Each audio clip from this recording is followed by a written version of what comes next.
Hello students, আমি Nitish sir জ্ঞানজ্যোতি coaching সেন্টারের পক্ষ থেকে তোমাদের প্রত্যেককে জানাই আরো একবার স্বাগত।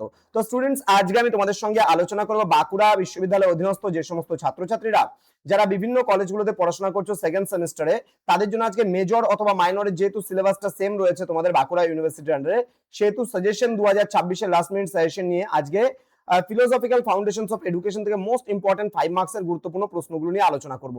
যারা এখনো আমাদের চ্যানেলটিকে সাবস্ক্রাইব করনি তারা অবশ্যই চ্যানেলটিকে সাবস্ক্রাইব করে পাশে থাকা বেল আইকন অল প্রেস করে দেবে, যাতে নেক্সট টাইম থেকে কোনো ভিডিও আপলোড করলে তার নোটিফিকেশন তুমি সবার আগে পেতে পারো।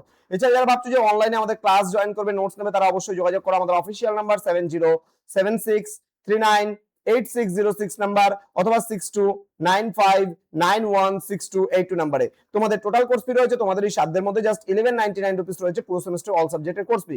কিন্তু এই মুহূর্তে দাঁড়িয়ে কিন্তু আমরা সেটা নিচ্ছি না, আমরা নিচ্ছি পার সাবজেক্টে 100 রুপিস এবং 99 টাকা রেজিস্ট্রেশন ফিস হিসেবে 199 টাকা পার সাবজেক্ট। অর্থাৎ দুটো পড়লে 299, তিনটে পড়লে 399, চারটা সাবজেক্ট পড়লে 499, পাঁচটা সাবজেক্ট পড়লে 599, ছটা সাবজেক্ট পড়লে 699, এভাবে করে কিন্তু আমাদের কোর্স ফিটা নেওয়া হচ্ছে। চলো শুরু করছি আজকের 5 নম্বরের গুরুত্বপূর্ণ ভিডিওগুলো। বিভাগ খ থেকে কি কি প্রশ্ন পড়বে।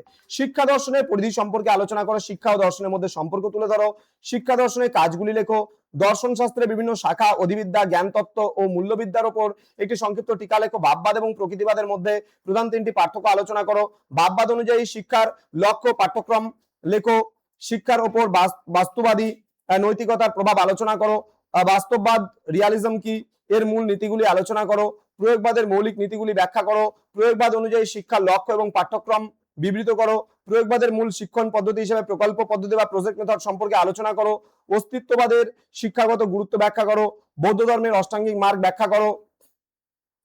নেক্সট রয়েছে বৌদ্ধ শিক্ষার লক্ষ্য এবং পাঠ্যক্রমের ওপর সংক্ষিপ্ত টিকা লেখো, জৈন নীতিশাস্ত্রে উল্লেখিত ত্রিরত্ন ধারণাটি আলোচনা করো, সাংখ্য দর্শনের সাধারণ বৈশিষ্ট্যগুলি লেখো, সাংখ্য দর্শন অনুসারে শিক্ষার লক্ষ্য এবং শিক্ষকের ভূমিকা আলোচনা করো, সাংখ্য দর্শনে পুরুষ এবং প্রকৃতির মধ্যে প্রধান পার্থক্যগুলি চিহ্নিত করো, শিক্ষার উপর ন্যায় দর্শনের প্রভাব আলোচনা করো, যোগ দর্শন কি আর শিক্ষাগত গুরুত্ব লেখো, যোগ দর্শনে অষ্টাঙ্গ যোগ আলোচনা করো, চারবাক দর্শনের শিক্ষাগত প্রয়োগ বা তাৎপর্য আলোচনা করো, টিকা লেখো, জাতীয় মূল্যবোধ হিসাবে সমাজতন্ত্র, দেন জাতীয় মূল্য হিসাবে গণতন্ত্র, এই বিষয়ে একটি টিকা লেখো, জাতীয় মূল্যবোধ হিসেবে ধর্মনিরপেক্ষতার শিক্ষাগত তাৎপর্য ব্যাখ্যা করো।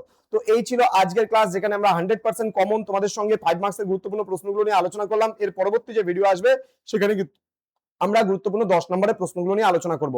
তো স্টুডেন্ট, দেখা হবে খুব তাড়াতাড়ি আরো একটা নতুন ক্লাস নিয়ে তোমাদের সঙ্গে। তোমরা প্রত্যেকে ভালো থেকো, সুস্থ থেকো। Thank you so much, thanks for watching after all, thank you.